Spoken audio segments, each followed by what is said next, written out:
¿Qué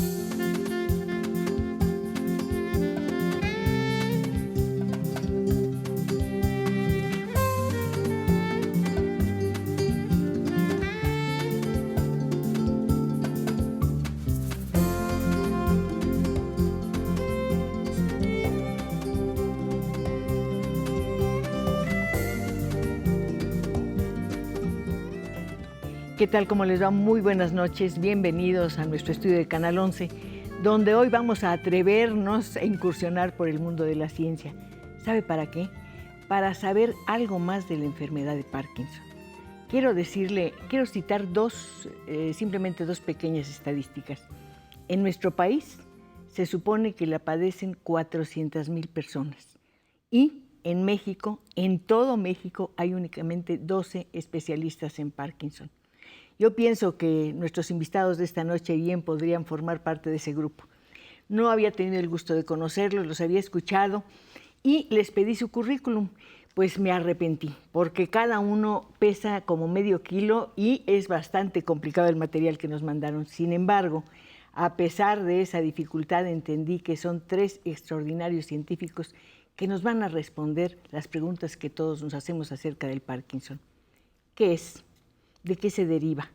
¿Cómo reacciona una persona que lo padece? ¿Cómo lo reconoce? ¿Cuánto tiempo dura la recuperación si es que la hay? En fin, una serie de preguntas que imagino usted quiere hacerles a nuestros invitados.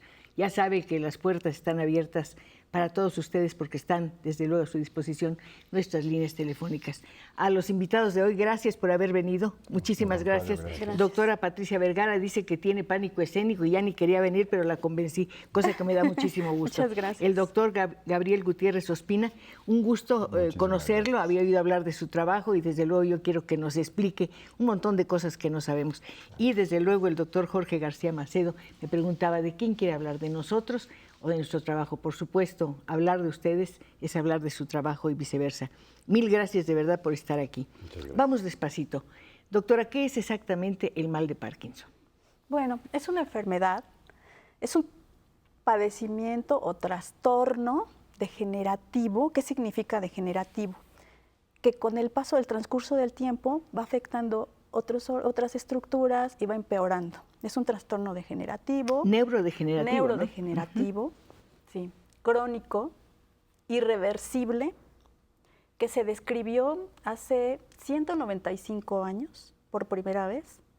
Y en este año, 2012, todavía no conocemos la causa que lo determina. Pero tengo entendido que hace relativamente poco tiempo que se describió, pero ya desde la Grecia antigua había referencias y Leonardo da Vinci describe la enfermedad, aunque nadie la había precisado. Sí. A mí me horroriza tanto como usted el hecho de que a estas alturas ni siquiera hayamos avanzado en eso. Doctor Gutiérrez Ospina, yo pienso que una prueba del poco interés que hemos puesto en esta enfermedad es que el último censo que se levantó fue en 1997. Tal vez de entonces a la fecha no haya 400,000 personas con esta enfermedad, sino muchas más. Por favor. Sí, es muy probable que los números que manejamos actualmente sean subestimaciones. El último dato que yo recuerdo haber leído hace par de años era que había la posibilidad en México de que 1 de cada 45 mexicanos esté en riesgo de desarrollar Parkinson. Hay estados de la República que tienen mayor incidencia que otros, pero nuestras estadísticas son muy Una pobres. pregunta adicional. Se supone, he oído decir que estas son enfermedades de las grandes ciudades, el Alzheimer y el Parkinson. En el campo dicen, nadie las padece. Es que yo creo que tampoco lo sabemos, doctor. Seguramente eso es lo que sucede también, que no hay ni siquiera el conocimiento porque no se han acercado a las grandes ciudades, pero de que el padecimiento existe, está. Y lo peor es lo que usted señala, está habiendo un mayor número de enfermos y las estadísticas que yo vi el año pasado, por ejemplo, nos dicen que esto está creciendo exponencialmente. De manera que cualquier tratamiento que en este momento iniciemos, apenas estamos en el punto oportuno de evitar que si hay algo funcional, quienes la lleguen a padecer sufren de todos los trastornos que actualmente no se han curado. Yo he visto algunas notas de personas que dicen, yo padezco esta enfermedad y nadie me ayuda, nadie me dice qué hacer, mi papá tiene 15 años con esta enfermedad y hasta el momento yo veo que va deteriorándose cada vez más. Sí. Doctora, ¿Es una enfermedad propia de la vejez? ¿Es una enfermedad propia de las ciudades, como pregunté antes? ¿Es una enfermedad que afecta más a los hombres que a las mujeres? ¿Qué es? Tengo varios comentarios al respecto. Número 1, es una enfermedad que cuando yo estudié la carrera me dijeron, es una enfermedad que se presenta en personas mayores de 60 años. Vi que había un muchacho de 20 que la padece. Sí, y después cuando terminé la carrera encontré con que en el Instituto de Neurología se presentaba en personas que tenían 40 años o menos. Cuando terminé una especialidad, me encontré con que la enfermedad se presentaba en personas menores de 20 años. Entonces pensamos, ¿qué es lo que está ocurriendo? No es una enfermedad que esté asociada con el envejecimiento. Si se presenta en personas a temprana edad, seguramente existen factores ambientales asociados. Y esa fue una línea de investigación a la que me dediqué durante al menos 5 años, atribuyéndole al uso de insecticidas, específicamente la rotenona, que es un insecticida, plaguicida, piscicida de origen natural, y tenemos la creencia de que como es de origen natural, no causa daño. Entonces, causa toda la sintomatología de la enfermedad de Parkinson. También hay que agregar que además se atribuye al uso de drogas. La enfermedad de Parkinson no se conoce la causa, pero, y bueno, se atribuye al envejecimiento, o va paralelo con el envejecimiento. Pero hay otros determinantes, como fármacos, drogas que pueden causar la enfermedad o el uso de estos pesticidas. Doctor Gutiérrez Ospina, ¿es hereditario? Yo tengo una concepción muy diferente de lo hereditario y el impacto que tienen los genes en las patologías en general. Pero bueno, tradicionalmente se piensa que hay un porcentaje de la enfermedad de Parkinson que puede estar relacionada con un origen genético. Perdón por la pregunta, yo les advertí que antes que no sé nada de ciencia. ¿Tiene que ver esto, podría tener que ver con la epilepsia o con el Alzheimer? ¿Hay alguna relación? Yo creo, la respuesta directa que le puedo dar es no lo sé. Pero sí, efectivamente, probablemente hay una serie de elementos celulares que se afectan de manera semejante y que son compartidas tanto por la enfermedad de Parkinson con Alzheimer como enfermedades conjuntamente neurodegenerativas y por la epilepsia, quizás en el proceso ya más avanzado de la enfermedad. Por lo que entendí, esta enfermedad se presenta cuando disminuye una sustancia que es en un neurotransmisor. Es un neurotransmisor que es la dopamina. Precisamente se ha notado que cuando las neuronas dopaminérgicas empiezan a morir, hay una menor cantidad de dopamina en el cerebro y es entonces que empieza a notarse este descontrol en los movimientos. El cerebro empieza a enviar señales inapropiadas de manera que el organismo empieza a temblar y a tener una trepidación o una dificultad para caminar, varios síntomas. Pero sí se asocia a la falta de dopamina, que en particular en la región del cerebro llamada sustancia nigra, se sabe que hay más de estas neuronas que la producen y al empezar a morir da lugar a una ausencia de la dopamina. Tengo entendido que en la universidad, doctor Gutiérrez, hay un programa muy interesante, creo que se llama Impulsa, cuyo objetivo es evitar la cirugía y, por favor. Sí, esto es un programa de investigación que la universidad ha hecho andar hace 5 años, quizás 6 años, todavía bajo la administración del doctor Juan Ramón de la Fuente, y el objetivo esencial era el poder desarrollar una serie de estrategias celulares de reparación y regeneración neuronal, utilizando las células troncales propias del cerebro, que ahora sabemos que existen. Entonces, el proyecto estaba básicamente estructurado en varias fases, y entonces había que favorecer la proliferación de esas células, la multiplicación de esas células, llevarlas a los lugares que requerían de las células y entonces transformarlas en la célula que nos interesaría. O sea, que se reproduzcan, digamos, poner una semillita que se reproduzca en el interior y no tener que hacer cirugía, ¿o es inevitable? La intención en el caso del doctor era que se reprodujeran y que las células produjeran, sintetizaran dopamina. Esa era la intención. Actualmente se sabe que hubo muchos problemas en ese sentido. Número 1, pues el rechazo. Se hacían injertos o trasplantes de células de porcina o trasplantes de otros cuerpos de bebés en el cerebro e incluso de ¿es bebés. cierto? Sí. Y el problema fundamental era el rechazo. Entonces ahora se propone realizar injertos o implantes de la misma persona extrayéndola, por ejemplo, de médula ósea, de suprarrenales del mismo sujeto, pero entonces eso implica una doble intervención. Una sería extirpar las células productoras de dopamina y la otra la inserción en el tejido Uno de los afectado. problemas de esta enfermedad es que no se detecta a tiempo. Doctor Gutiérrez, ¿cuánto tiempo tarda una persona en acudir a un médico porque siente que hay un pequeño descontrol, porque pierde ciertas capacidades y porque no es dueña de su cuerpo? Sí, la estimación es que cuando uno llega al médico buscando ya auxilio, que tiene un diagnóstico más o menos claro de Parkinson, probablemente la enfermedad tiene 15 años de haberse iniciado. ¿En cuánto tiempo evoluciona? Más o menos en 15 años. O sea, el tiempo que tarda en dar la No, sintomatología perdón, quise decir, motriz, ¿en cuánto tiempo llega a la etapa final? ¿Cuánto tiempo puede quedar? es difícil de estimar, cada paciente es diferente, pero más o menos el cálculo cuando el paciente llega a la fase motora, tiene más o menos unos 15 años de evolución. Para adelante puede ser 10, 15, 20, 25 años más. Depende mucho de a qué edad le dé, en qué condición física esté el paciente y qué tan rápido se desarrolle.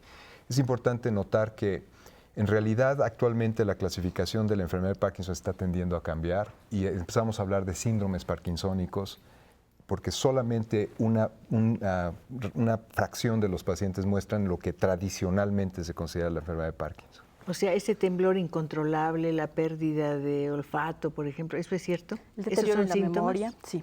¿Pérdida de la memoria también? Deterioro en la memoria, sí. Sí. ¿Por qué es mortal? Porque el individuo va quedando incapacitado para sus funciones básicas y aunque al principio cuenta con el auxilio sobre todo de familiares para ayudarlo a alimentarse, vestirse y demás, pues llega un momento que esto afecta el funcionamiento de todos los órganos y ya esto no tiene reversión. Doctora, ¿qué pasa socialmente con quien padece Parkinson? Bueno, eso afecta a toda la familia, afecta al entorno de los pacientes con enfermedad de Parkinson, porque dado que es irreversible y que va progresando lentamente, como bien decía el doctor, depende de cada persona, pero el avance de la enfermedad es inevitable. Eso implica un deterioro físico del paciente que puede llegar a perder independencia, depende del estadio de la enfermedad en la que se para encuentre. empezar, que ese es un problema tremendo. Y como ahora, el problema mayor es que ahora se presenta en personas jóvenes, bueno, las deja realmente limitadas en sus funciones físicas, en sus funciones laborales, en sus funciones reproductivas y bueno, eso causa un deterioro económico, social, familiar, económico a nivel del sistema de salud y del núcleo familiar. Hablando de economía, no podemos eliminar el tema pensando en la investigación. ¿Se ha invertido, cree usted que se invierte suficientemente en la investigación científica y en este caso concretamente respecto del Parkinson? Yo creo que nunca será suficiente. Hay tantas posibilidades, tantas alternativas que explorar, sobre todo en una enfermedad que no se conoce la causa. Explorar. Que hace falta recursos para poder explorar todas esas alternativas. Eso es un hecho. ¿Hay un intercambio entre los diferentes institutos dedicados a estas investigaciones, por ejemplo, con el de Alemania? Sí, muchos de nosotros tenemos colaboraciones con colegas extranjeros. Parece que ellos habían hecho una investigación basados en la que se hizo en México, ¿no?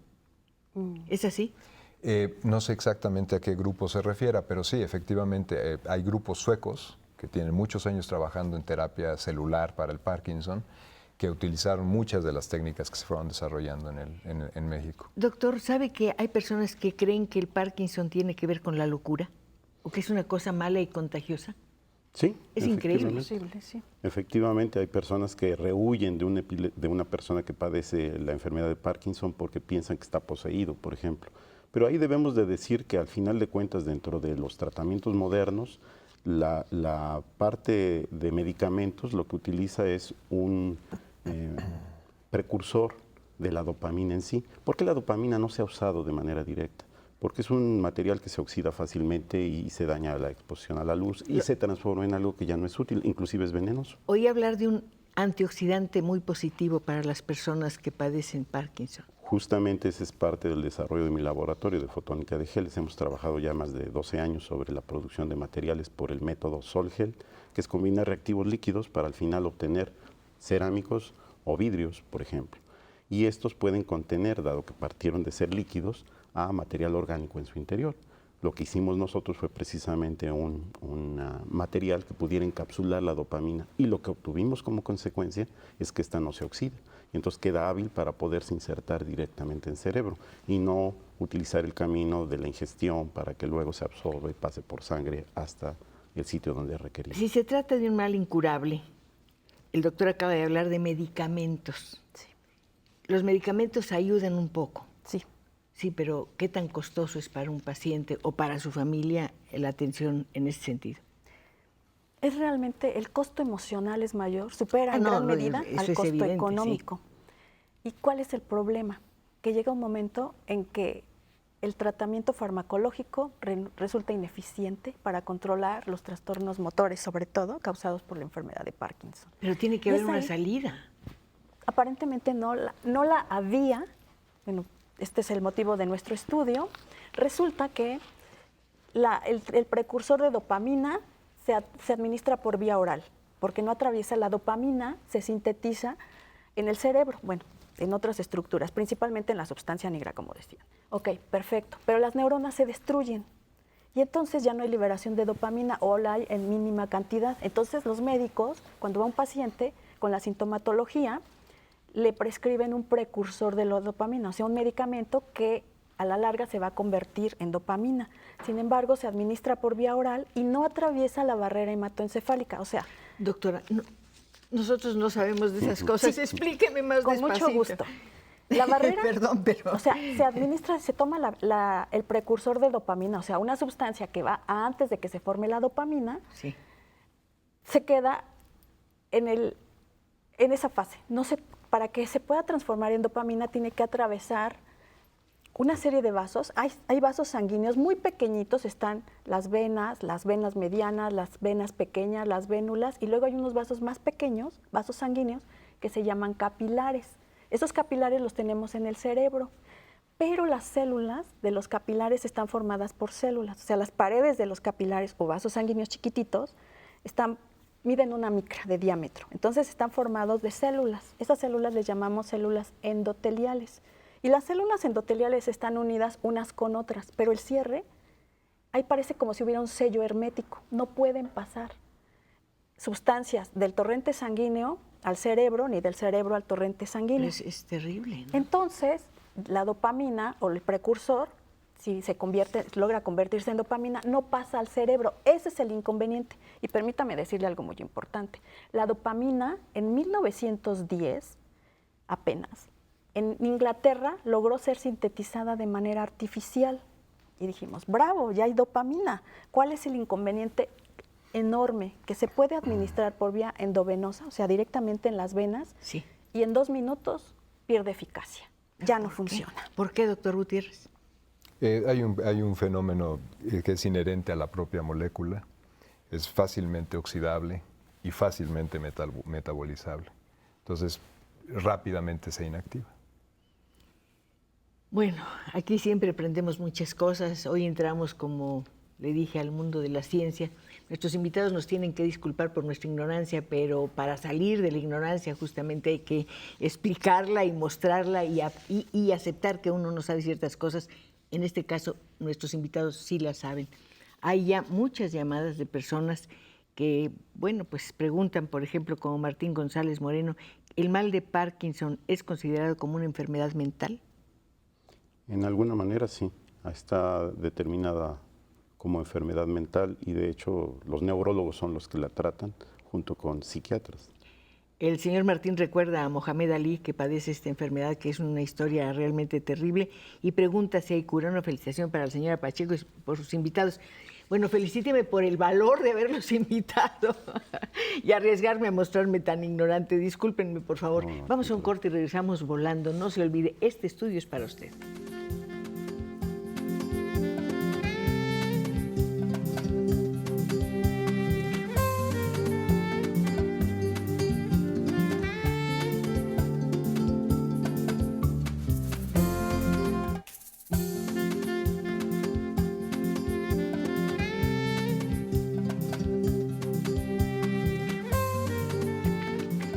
En efecto, ya están llegando muchas llamadas. Hay personas muy interesadas en preguntar, por ejemplo, lo que habíamos dicho, si es hereditaria, si es contagiosa, si hay cura. Ese son el mayor número de preguntas. Ahorita vamos a volver a eso.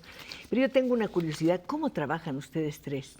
¿Se comunican, trabajan en equipo, doctora? Yo tengo una colaboración muy importante que agradezco al doctor García Macedo en el instituto. Él es físico de formación y agradezco una colaboración tan importante. Al doctor Espino no lo conocía.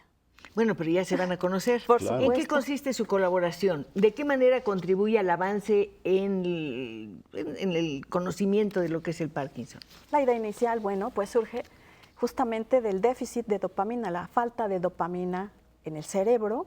Entonces, platiqué con el doctor y con la doctora Guadalupe Valverde, que es otra colaboradora nuestra, y decidimos que ellos podrían formar reservorios donde pudiéramos almacenar la dopamina. Ellos me dijeron, vamos a tratar de hacerlo, y bueno, fue espléndida la colaboración. Así como un banco de...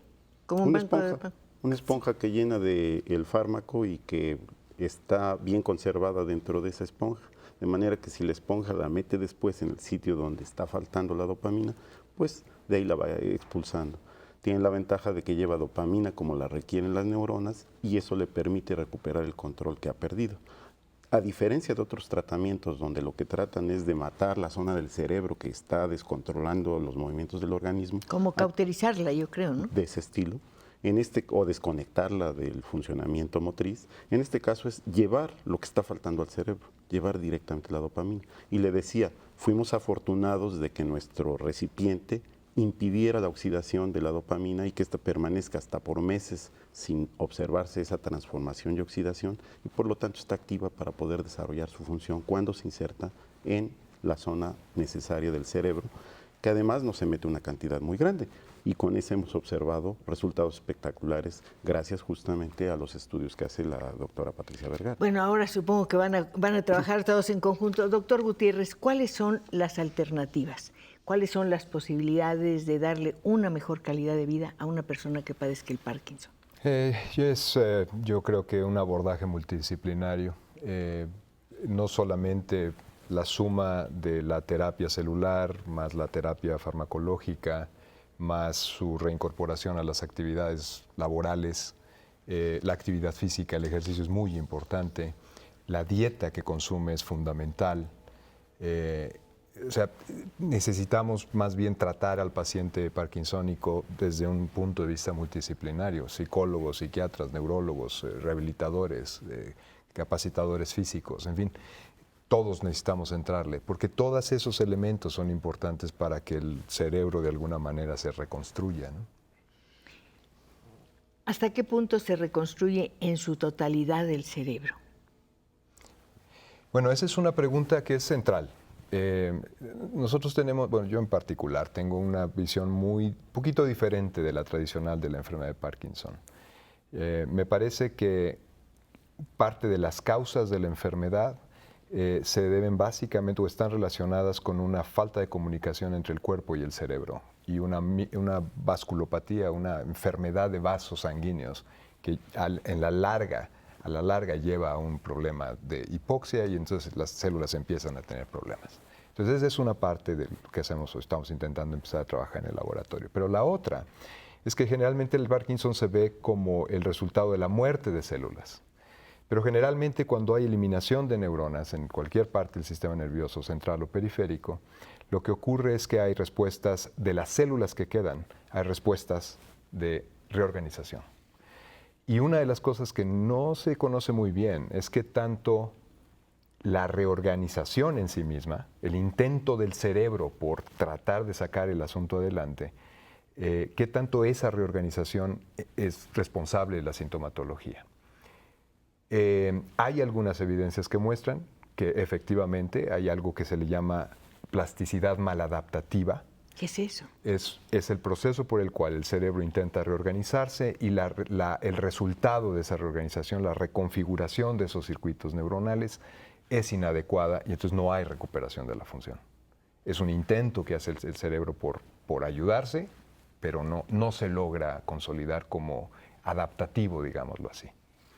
No hay que perder la esperanza. En los periódicos se suele mencionarse que hay recursos para contrarrestar el mal. Se habla de una especie de marcapaso cerebral, doctora. Sí, es algo que se ha utilizado. Hay 3 tipos básicamente de tratamiento quirúrgico. Cuando la farmacología no funciona o ya no ejerce ningún efecto benéfico en los pacientes, se recurre, la alternativa es quirúrgica. Hay 3 tipos. Una es la ablación. Ablación significa, lo que decía el doctor García, eliminar, destruir el tejido que no funciona. La otra es instalar un electrodo que se coloca con 4 cablecitos y se pone un estimulador debajo de la piel del paciente, y entonces se va programando, se va adaptando a las necesidades de liberación o no, de estimulación o no en el paciente. Y la otra es una estimulación transcraneal profunda de algunas estructuras particulares del cerebro para evitar que actúen o que no. Doctor Gutiérrez, ¿qué es la cápsula hiperbárica? ¿Así se llama? Cámara hiperbárica. Es en realidad una cápsula que lo que hace es elevar la presión, la concentración de oxígeno en el aire que el paciente respira una vez que está dentro de estas cámaras. Y originalmente fueron diseñadas para abordar problemas de isquemia en el corazón. Para eso se utilizaron originalmente. Y para mejorar la función respiratoria en pacientes que tenían problemas o tienen problemas de enfisema ¿Y pulmonar. por qué es importante para el mal de Parkinson esta terapia? Porque existe la alternativa, como comentaba hace un momento, de que parte de la causa que está induciendo la enfermedad es un problema vascular. Se desarrolla un padecimiento que se conoce como micropatología vascular crónica, y eso es un daño crónico de los vasos sanguíneos que conduce a una reducción del oxígeno en el cerebro. Entonces esto pone en estrés al cerebro y lo lleva a empezar a degenerar esas neuronas. Entonces la cámara hiperbárica, al aumentar la concentración de oxígeno en el aire que respiramos, mejora la cantidad de oxígeno que fluye en todo el cuerpo. Perdone, hay esas cápsulas, le volví a decir cápsula y no es así, ¿verdad? Cámaras en los hospitales públicos. No estoy muy seguro. Hay algunos hospitales que lo tienen. No sé el número de hospitales que las tienen ni cuántas existen, pero existen en algunos hospitales públicos. Porque sería muy importante saber si está ahí, porque es la gente que más podría requerir de este tratamiento y seguramente no tiene el acceso, pues, el dinero suficiente económico para poder prestarse a esa atención. Hay más llamadas. Mire, Luz María Carrera, llamo para felicitar a la señora Pacheco y preguntar a sus invitados, ¿el Parkinson se puede heredar? Es una pregunta que ya habían contestado. ¿Hay un porcentaje? Usted fue el que lo respondió. Sí. ¿Hay un porcentaje? Decir el hijo primero, el segundo, mujer, hombre, ¿no? No tanto como un porcentaje. Lo que se sabe es que hay algunos genes que están asociados al desarrollo de Parkinson. Y hay familias cuyo material genético contiene estos genes, y entonces a lo largo de las generaciones se van expresando. Si un padre o un abuelo han padecido Parkinson, ¿se recomienda que los hijos empiecen a recibir alguna orientación o estén bajo vigilancia? ¿No?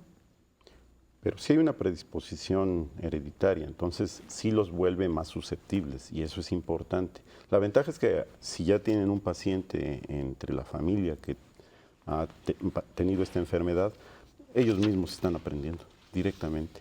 Pero es terrible porque se está aprendiendo sobre la marcha mientras la enfermedad avanza. Y también la investigación se hace mientras la enfermedad avanza, y eso es terrible. Es terrible realmente porque la esperanza de vida para la población se incrementa. Antes vivían 50 años, después 70, ahorita en promedio estamos viviendo 80 Sí, pero años. recuerde que usted nos dijo que no es una enfermedad de la vejez, es una enfermedad que puede tener una persona a cualquier edad. Exacto. Viven 80 años. Entonces, en ese inter tenemos la posibilidad, el crecimiento es exponencial. A medida que aumenta la edad de la población, la probabilidad de que haya un mayor número de pacientes con enfermedad de Parkinson también se incrementa. ¿No es lo mismo con todas las enfermedades, el Alzheimer, por ejemplo? Sí, es exactamente igual. Sí, va a crecer, va a haber otras, el cáncer. Y además, más, si además le agregamos que personas más jóvenes la tienen, bueno. Sergio Osorio dice, yo recibí un tratamiento celular en Alemania en 2010 y me funcionó hasta ahorita. sí vi mejorías con la enfermedad del Parkinson. Hay una clínica en Cuba donde están haciendo muchos avances en la terapia. Felicidades por tratar el tema. Doctor, ¿qué opina? Yo también vi la noticia de que en Cuba estaban logrando cosas formidables. Sí, sabemos de eso, y inclusive cuando Mohamed Ali vino aquí para intentar tratarse y no encontrar un resultado, fue a Cuba. Y bueno, desafortunadamente no le funcionó y al cabo de unos años falleció. Yo quiero insistir en que nuestro método está tratando de llevar la dopamina al sitio donde está haciendo falta, porque los otros métodos, la ablación o los electrodos, no están surtiendo de dopamina. Entonces, tarde o temprano, hay más neuronas que se están muriendo y la enfermedad va a volver a aparecer. Blanca Jaimes, gracias a la señora Pacheco por traer estos invitados. También gracias a Canal 11. Julieta Peralta, tengo 55 años y comienzo a sentir un temblor en los dedos gordos de las manos al momento de cambiar las hojas del periódico. Sí, de acuerdo, pero también leí una nota que decía, no todo temblor de las manos significa que tengamos Parkinson, porque vamos a estar como con las llaves, doctor. Perdemos las llaves y creemos que ya tenemos Alzheimer y no, lo que pasa es que tenemos una cantidad de presiones tremenda. ¿Cuál es el primer síntoma que debe ser inquietante, que debe ser una luz roja que se prende fuerte? Pues en general es descontrol que tengamos de nuestros movimientos. No conozco toda la evolución de la enfermedad, yo soy físico y le decía, nosotros nos dedicamos más a la preparación de materiales y en este caso la preparación de este implante que hasta ahora hemos probado en ratas y funciona espectacularmente. ¿Por qué en la enfermedad hay rigidez y movimiento descontrolado, doctor? La pérdida de la dopamina cambia el balance neuroquímico de la... O sea, como que no nos ponemos de acuerdo en las órdenes cerebrales. No, hay una región del cerebro a donde llega la dopamina que envía las neuronas de la sustancia negra, que es el núcleo caudado. El núcleo caudado tiene funciones múltiples, pero algunas de esas funciones tienen que ver con la coordinación y la ejecución motriz y el aprendizaje de los programas motores que nos permiten movernos de manera coordinada. Hay varios neurotransmisores que están ayudando a regular toda esa función del núcleo caudado, que cuando la dopamina se pierde, estos neurotransmisores también se desregulan y su disponibilidad se altera. Y entonces esto da las distintas partes de la sintomatología de la enfermedad. Perdón por las preguntas. ¿La falta de dopamina afecta a las células troncales? ¿O daña o hace que les pase algo? A las células troncales. Me gustaría que el doctor, que es especialista en eso, contestara. Hay algunos trabajos hechos por colegas europeos que muestran que efectivamente la denervación dopaminérgica del caudado afecta la capacidad de proliferación de las células troncales. Bueno, estamos sabiendo más, a lo mejor estamos preocupados, estamos inquietos, pero es mejor saber que permanecer en la ignorancia. Si sabemos algo, podemos evitar un desenlace fatal. La misma persona nos dice, tengo una memoria prodigiosa, sin embargo, últimamente tardo un poco en recordar algo. ¿Esto será síntoma de Parkinson? ¿A qué especialista me tengo que dirigir? El especialista adecuado es el neurólogo. Y para integrar un diagnóstico, ¿no hay algún aparato en este momento que diga, es Parkinson, que determine el diagnóstico de certeza de Parkinson? El estudio se hace de manera clínica, entonces hay características, por ejemplo, el temblor de reposo es una característica, la rigidez muscular, número 3, la bradicinesia, o sea, movimientos lentos. El paciente empieza a caminar, el tronco se inclina hacia adelante, la cabeza hacia adelante, las personas caminan arrastrando los pies como si tuvieran los zapatos pegados al piso. Muchas veces les cuesta trabajo iniciar la marcha y una vez que la inician les cuesta trabajo detenerse. Entonces, si hay falta de atención, la dopamina participa en la atención, en la concentración, en el aprendizaje, en las emociones, en el comportamiento en general. Entonces, si la dopamina empieza a faltar y notamos, ¿cómo lo notamos? Bueno, pues porque hay al menos 2 de estas características que les mencioné, tremor, rigidez, bradicinesia. Si al menos hay 2, hay que hacer una serie de estudios para clasificar y determinar si podría ser Parkinson. Guillermina Aquino dice, tengo un primo de 57 años y su niño de 3 años. Él padece Parkinson desde los 53. ¿Qué probabilidades hay de que su hijo tenga esta enfermedad? Es difícil así de primera instancia saber. Otra vez, existen algunos Parkinsons que son idiopáticos, que no se conocen causas y aparentemente no son heredables. Y hay otros tipos de Parkinson que parece que tienen un componente ¿Cuántos tipos genético. de Parkinson hay? Yo no sabía. Es que como comentaba hace un rato, en realidad nuestra clasificación de la enfermedad se ha ido modificando significativamente y la enfermedad de Parkinson es exactamente la sintomatología que nos comentaba la doctora hace un momento. Esa es la tradicional, la clásica, la descrita por Parkinson. Pero alrededor de la enfermedad, de esta enfermedad tradicional y clásica, hay una gran cantidad de síndromes que son muy parecidos a la sintomatología del Parkinson tradicional y que se conocen así como síndromes parkinsónicos. Pues hay mucho interés por parte de nuestros amigos. Yo espero tener tiempo de leer todas las llamadas. María Vallejo dice: felicidades por el programa, muchas gracias. Y pregunta: ¿es verdad que existe una especie de Parkinson donde la gente permanece estática o sin movimiento? Hay estadios de la enfermedad. La enfermedad, de acuerdo con Cohen y Jack, la clasificó en periodos. El periodo 1 es cuando las personas tienen nada más el temblor fino de reposo. El número 2 es cuando las personas tienen discapacidad ya de un solo, se manifiesta el temblor de un solo lado o la rigidez o el temblor, los movimientos lentos en un solo lado del cuerpo. El grado 3 es cuando se presenta bilateralmente en los dos lados, los dos semicuerpos. Y grado 4 es cuando las personas ya no pueden caminar solas, pueden caminar con ayuda. Y el último periodo o estadio de la enfermedad es cuando ya no pueden moverse y están en silla de ruedas.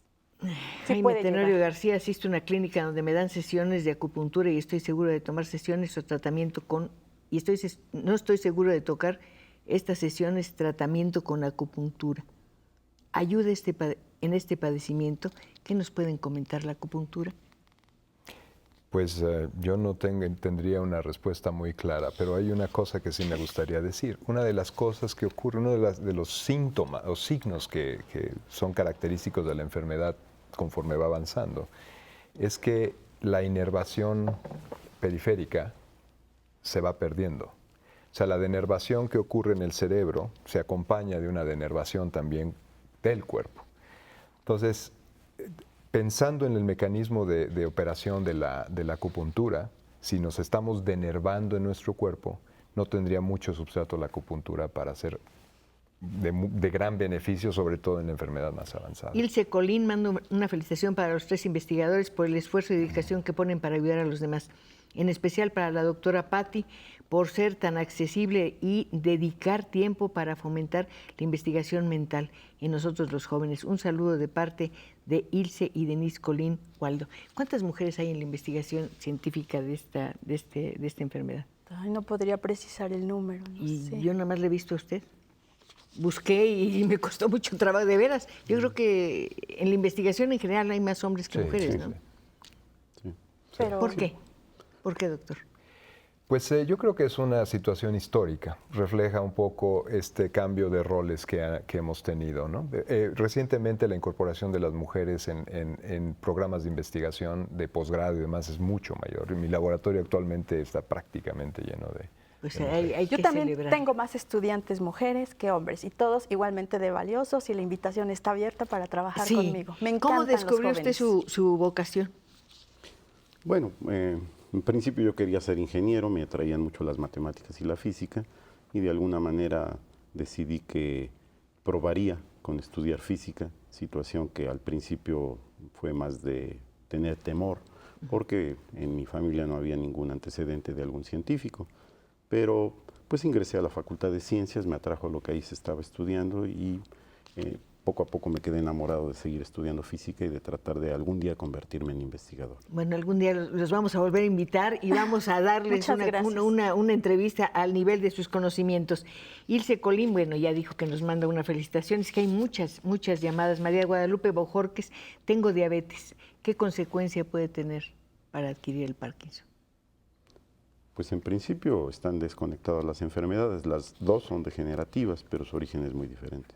Dice que tiene como 2 años que cuando escribo con la mano derecha, la mano izquierda me empieza a temblar. Pues si se integra el cuadro clínico que les describí anteriormente, podría estar pensando. Pregunta que si eso es una señal de Parkinson. Sí, podría ser, si se integran al menos 2 síntomas de los que les mencioné. Mi hermano tiene Parkinson y él dice que le dio eso porque lo operaron de ciática. Sí, como les decía, traumatismos, traumatismos perdón, o medicamentos. En ambos casos puede haber un descontrol originado por un agente que en principio se esperaría que no actuara de esta manera. Pero por eso decíamos, las causas son tan múltiples que no necesariamente es vejez. Hay personas que son más vulnerables a una enfermedad que a otra. En este caso, ¿podríamos hablar de eso en cuanto al Parkinson? Muy probablemente, muy probablemente. O sea, la respuesta es muy cortita porque no se ha hecho un estudio formal para evaluar ese punto, pero efectivamente, para todas las enfermedades, aunque tengamos tendencia familiar de desarrollarlas, la sensibilidad y proclividad para finalmente desarrollar la enfermedad es individual. Melita Contreras, llamo para felicitar a la señora Pacheco, excelente programa. El Papa Juan Pablo II tenía Parkinson y quiero saber si los invitados saben si murió de esta enfermedad. No murió de esa enfermedad. Fueron complicaciones cardiovasculares. Eduardo Martínez, estoy vasectomizado. ¿Estoy propenso a que me dé Parkinson? No. ¿Qué tiene que ver una cosa con otra? Es que como se hablaba de que no funcionan bien los vasos, entonces él la perdón, relacionó, doctor, usted sí pero sabe es de eso. diferente, es totalmente distinto. Sí, una cuestión Andrés de David, irrigación. estoy tomando sulpirida, 100 miligramos al día por la noche. ¿Este medicamento a largo plazo puede ocasionar Parkinson? Con relación a los agentes tóxicos, insecticidas y demás, está muy clara la relación. En el caso de fármacos hay debate. Hay quien asume que hay algunos fármacos que sí pueden favorecer el desarrollo de Parkinson, ¿Por qué los otros que no. Perdón, ¿por qué los insecticidas son tan agresivos, doctor? Doctora. En ese sentido. Pienso en los niños que trabajan en los campos, por ejemplo, Sí. están sometidos y las familias, no los niños, que están sometidos a soportar. Me podría pesticidas. remontar a la historia, pero esto se originó rápidamente en Atlanta, donde personas que estaban en el campo llegaron a un hospital y encontraron que tenían sintomatología, tenían rigidez, temblor de reposo y movimientos lentos. Dijeron, se parece a la enfermedad de Parkinson, y siguieron llegando pacientes, y ahora también los tenemos en la Ciudad de México. Sin embargo, en México no hay estadísticas al respecto. Y entonces decidieron probar, porque cada día la incidencia de pacientes que tenían las características de la enfermedad de Parkinson y que trabajaban en el campo aumentaba. Y dijeron, bueno, vamos a hacerlo. ¿Qué insecticida utilizan? Y dijeron, rotenona. Entonces se compró la rotenona y se empezaron a hacer experimentos en ratas, se sacrificaba a las ratas y se hacían estudios en el cerebro y se encontró que realmente tenían unas inclusiones, unas celulitas que se llaman cuerpos de Levy, que se encuentran en los casos de pacientes post-mortem con enfermedad de Parkinson. Por eso se asoció. Usted mencionó las ratas y yo quiero decir algo. ¿Cuánto les debemos a los animales en el terreno de la investigación científica? Todo. Los animales, perdón también por la pregunta, ¿ciertos animales se usan para cierta investigación o no? Sí, los modelos animales se utilizan en función del tipo de pregunta y de la experimentación que se vaya a realizar. Sí, varían. Uy, tengo una llamada tan grande como el currículum de ustedes, qué barbaridad. El señor Salvador Lares Treviño dice, agradezco a la señora Pacheco por el programa y por el interés que le están dando a la enfermedad. Quisiera resaltar algunos mitos que se tienen con el Parkinson. La enfermedad no es hereditaria. La enfermedad no es propia de la vejez. Es un 15% de pacientes menores de 50 años. No se manifiesta por el temblor. Yo tengo rigidez. Así es. ¿Sí? Sí, es ¿También? parte de los síndromes, son de los varios síndromes síntomas. parkinsónicos. Él tiene uno. La enfermedad es la segunda más importante degenerativa. La primera Cierto, es el Alzheimer. Alzheimer. Sí, Sí. de ¿Se acuerdo. le da más atención al Alzheimer que al Parkinson? Más Bueno. apoyo, quiero decir. Apoyo desde el punto de vista científico. Sí. Sí. Hay más investigaciones, hay más investigadores, porque oiga, el hecho de que haya 2 especialistas en Parkinson en todo el país me parece alarmante. Sí, yo también creo que lo que pasa es que con el Alzheimer es que es más devastador en el corto plazo, digamos. El Parkinson, aunque es igualmente devastador, en la mayoría de los pacientes, en un porcentaje significativo de los pacientes, tiene una evolución más larga y le permite ser un poquito más operativo. El Alzheimer es muy devastador en el corto plazo. Quizás eso explique Y yo pienso en los cuidadores, por ejemplo, de las personas. En el caso de un enfermo de Parkinson, ¿requiere también de un cuidador, doctores? En general, ya en sus etapas terminales, definitivamente, porque no se basta a sí mismo. ¿Ese cuidador debe tener una preparación especial? Y al menos fuerza para conducirlo, para cuidarlo, moverlo, sí. Bueno, son cosas prácticas que necesitamos saber y que ustedes saben.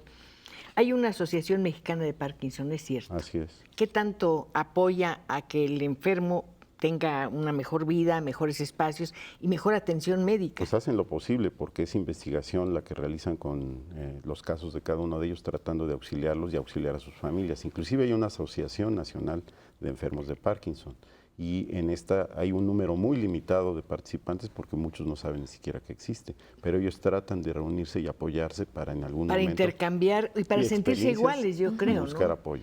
desde Dice luego. que se reúnen el tercer viernes de cada mes y finalmente el Club de Parkinson, que nos reunimos en el Parque Xicoténcatl en Coyoacán para sentir que tenemos a alguien. ¿Hay tanto rechazo hacia el enfermo que tiene Parkinson, doctora, doctores? Rechazo, no creo que haya rechazo. Lo que pasa es que hay personas que evolucionan muy rápidamente y parte de la disminución de dopamina causa depresión, entonces se vuelven irritables, se vuelven poco... Y se aíslan, me imagino. Exacto, Sí. se aíslan. Raquel Huerta, hablo para felicitar al programa, me gusta el video de Cristina Pacheco, muchas gracias.